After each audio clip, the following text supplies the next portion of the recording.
नमस्कार साथियों, आप सभी का स्वागत है हमारे YouTube channel maths study with Vishnu में। आज हम कक्षा 7वीं की विज्ञान विषय की 8th ग्रेड पाठ्य पुस्तक के अध्याय 4 अम्ल, क्षारक और लवण इसके सभी प्रश्नों को समझेंगे। तो चलिए आइए हम एक एक करके सभी प्रश्नों को समझते हैं। यहाँ पर कुछ हमें पदार्थों को खट्टे और कड़वे में या अन्य में हमको इसको सूची को बनाना है। तो हमने यहाँ पर इसको बना लिया है। ये खट्टे इधर और ये अन्य जो है हमने लिख लिए हैं। आगे देखो, यहाँ भी हमें कुछ पदार्थों के नाम और स्वाद और वो किस कैटेगरी में आते हैं, अम्ल, क्षारक, लवण में, तो ये हमने भर ली है टेबल को। चलिए आगे चलते हैं। वस्तुनिष्ठ प्रश्न है हमारे। पहला प्रश्न है, चींटी के काटने पर वह हमारे शरीर में कौन सा अम्ल छोड़ती है? विकल्प बी सही हो जाएगा, वो फॉर्मिक अम्ल हमारे शरीर में छोड़ती है। अगला है, वे पदार्थ जिनका स्वाद खट्टा होता है, ऐसे पदार्थों की रासायनिक प्रकृति अम्लीय होती है। अगला है तीसरा, पाचन से बचने के लिए हम दूध या मैग्नीशिया या मिल्क ऑफ मैग्नीशिया का उपयोग करते हैं, वह है एक प्रति अम्ल, तो विकल्प सी सही हो जाएगा। अगला है चौथा, गुड़हल के पुष्प की पंखुड़ियों का बना सूचक अम्लों के साथ रंग देता है, तो उसका सही उत्तर हो जाएगा विकल्प सी, गुलाबी रंग देता है। अगला है पांचवा, जो विलयन लाल अथवा नीले लिटमस पत्र के रंग को परिवर्तित नहीं करते हैं वह है उदासीन विलयन। ठीक, अगले प्रश्न की ओर चलते हैं। रिक्त स्थान है। क्या है रिक्त स्थान? पहला, अत्यधिक मात्रा में रासायनिक उर्वरकों का उपयोग मृदा को अम्लीय बना देता है। दूसरा, दही में लैक्टिक अम्ल होता है। तीसरा, आशुत जल की प्रकृति उदासीन होती है। चौथा, ऐसे पदार्थ जिनका स्वाद कशेला होता है और जो स्पर्श करने पर साबुन जैसे लगते हैं, क्षारक कहलाते हैं। ठीक, अगला प्रश्न है पांचवा, अम्ल और क्षारक एक दूसरे को उदासीन करके लवण और जल बनाते हैं। ठीक है, अगला प्रश्न है दूसरा, अति लघुत्तरीय प्रश्न।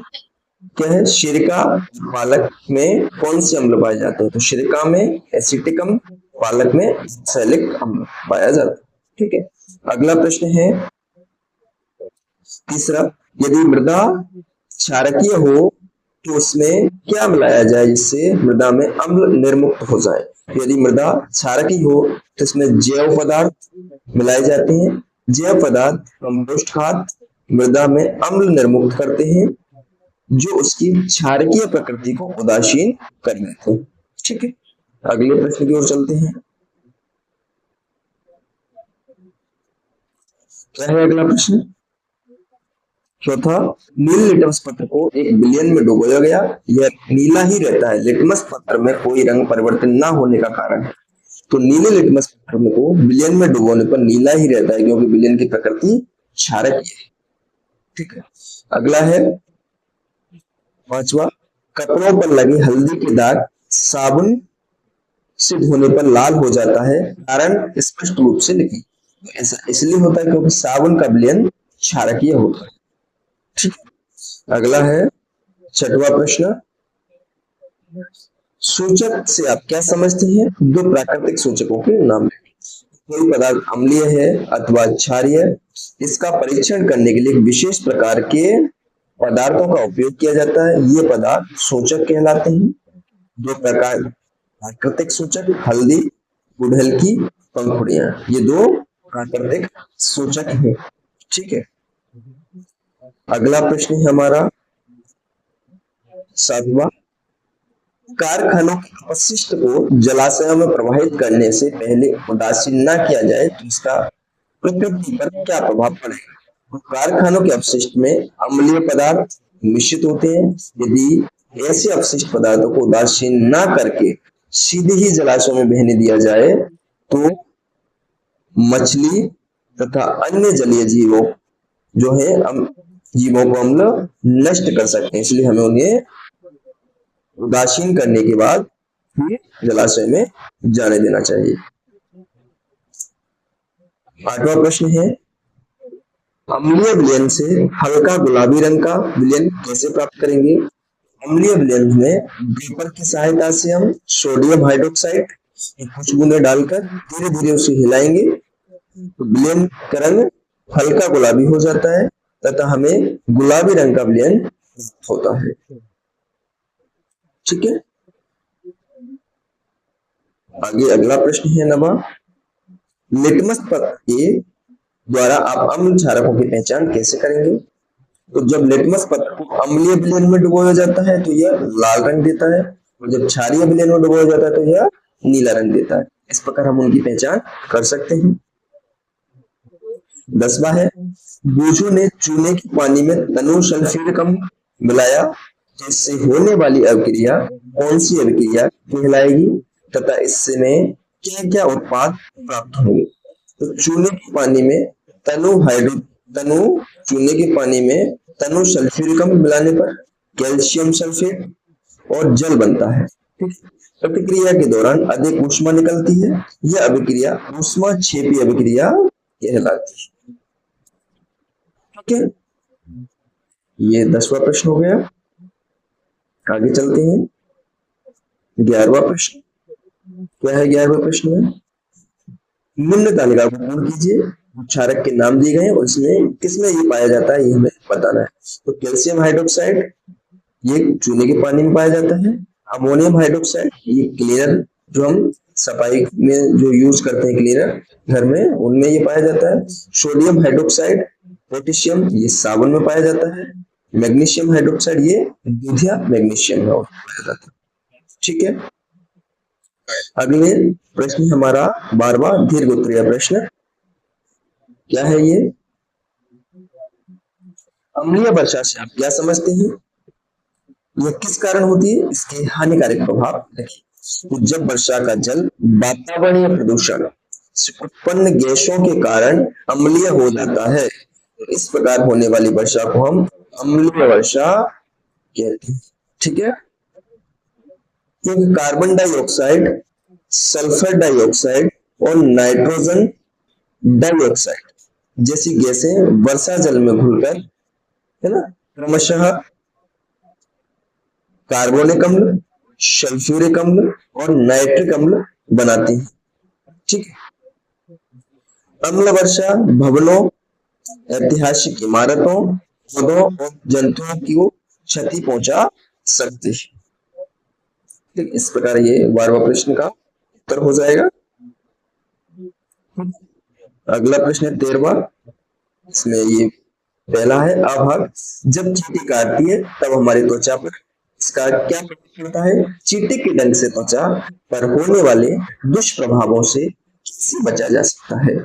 तो जब चींटी काटती है तो यह त्वचा से में अम्लीय द्रव डाल देती है। कैसा द्रव? अम्लीय द्रव डाल देती है। डंक के प्रभाव को नमी, खाने का सोडा, ठीक है, सोडियम हाइड्रोजन कार्बोनेट अथवा कैलेमाइन विलयन मलकर उदासीन किया जाता है, किया जा सकता है जिसमें जिंक कार्बोनेट होता है। ठीक है, ये हमारा 13वें का आ। तो ब क्या है? अम्ल और क्षारक में अंतर बताइए। तो अम्ल और क्षार, अम्ल स्वाद में खट्टे होते हैं तो क्षार स्वाद में कड़वे होते हैं। अम्ल नील लिटमस को लाल कर देता है, क्षार लाल लिटमस को नीला कर देता है। इसका सा भाग है। तीसरा प्रश्न, अगर हमारे पेट में भोजन को पचाने के लिए अम्ल तैयार होता है तो बाजार में उपलब्ध कार्बोहाइड्रेट पेय उस अम्ल पर क्या असर डालते हैं? अगर उन्हें खाली पेट पिया जाए तो क्या होगा? जो कार्बोहाइड्रेट पदार्थों के कारण हाइड्रोक्लोरिक अम्ल का पीएच मान बढ़ जाता है, जिसमें अम्लता कम हो जाती है। अगर इन्हें खाली पेट लिया जाता है पाचन प्रक्रिया प्रभावित हो सकती है। ठीक है।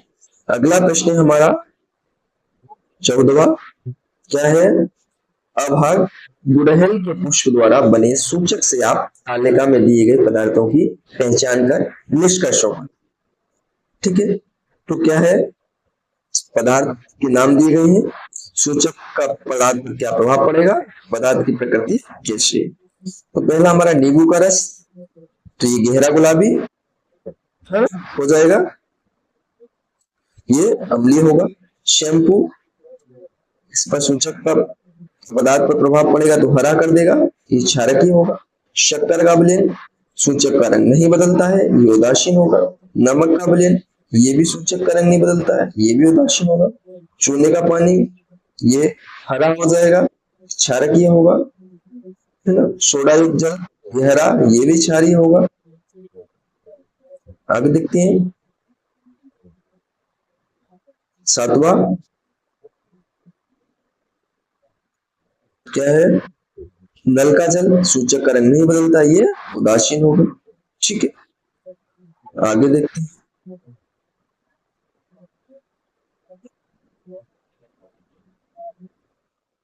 ब भाग, क्या है? किन्हीं 5 अम्लों के नाम तथा उनके स्रोतों के नाम दें।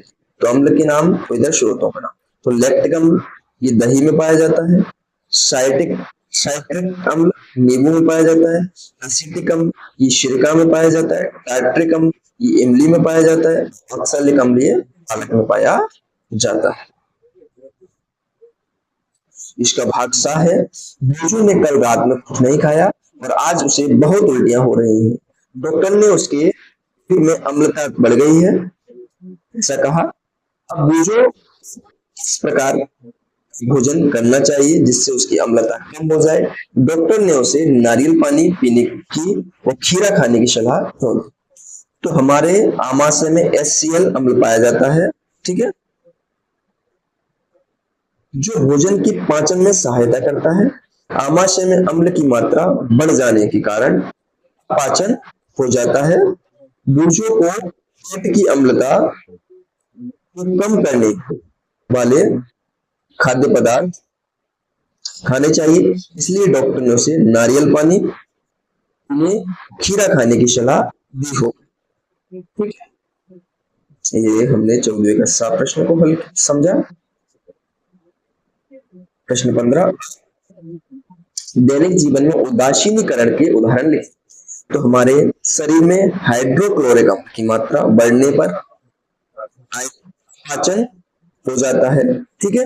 अपाचन से निपटने के लिए दूधिया मैग्नीशियम जैसा प्रति अम्ल लेते हैं जो अम्ल के प्रभाव को उदासीन कर देता है, ठीक है। दूसरा उदाहरण क्या है?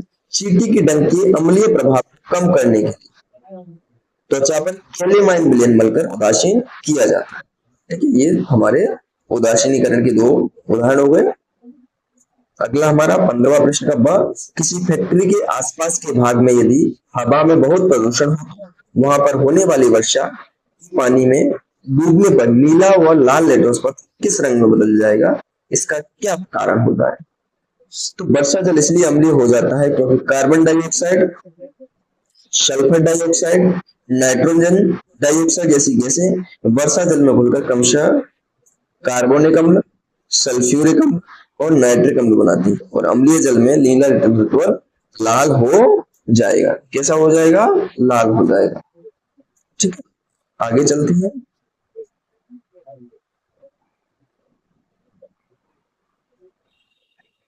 प्रोजेक्ट 1 क्या है? 1 चम्मच हल्दी पाउडर में थोड़ा जल मिलाकर उसका पेस्ट बनाएं। इस पेस्ट को फिल्टर पेपर या सफेद मोटे कागज पर लगाकर हल्दी पत्र बनाएं, सुखा लीजिए। इस हल्दी पत्र की पतली पत्तियां काटिए। इन हल्दी पत्र पर नीचे दी गई विलयनों की बूंदों के साथ परीक्षण कर अपने अवलोकन करें। तो हम ये तालिका में को भर लेंगे। क्या है? तो नींबू का रस जो है हल्दी पत्र पर क्या प्रभाव पड़ेगा? तो कुछ नहीं।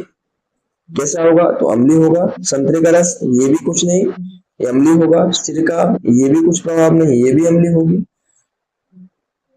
साबुन का घोल लाल कर देगा, ये क्षारीय होगा। खाने का सोडा लाल कर देगा, ये क्षारीय होगा। शक्कर का विलयन कोई प्रभाव नहीं, उदासीन होगा। नमक का विलयन कोई प्रभाव नहीं, ये भी उदासीन। इस प्रकार हम पहले प्रोजेक्ट को भर लेंगे, ये तालिका को। अगला प्रोजेक्ट वो है ना, आपके घर में पाए जाने वाले कोई 5 अम्लीय एवं 5 क्षारीय पदार्थों के नाम लिखिए। उनमें पाए जाने वाले अम्ल एवं क्षार का नाम भी लिखिए। अम्लीय पदार्थ इधर हम क्षारीय पदार्थों को, तो दही, इसमें लैक्टिक अम्ल पाया जाता है। इमली, टार्ट्रिक अम्ल, सिरका, एसिटिक अम्ल, नींबू, साइट्रिक अम्ल, आंवला, एसिटिक अम्ल।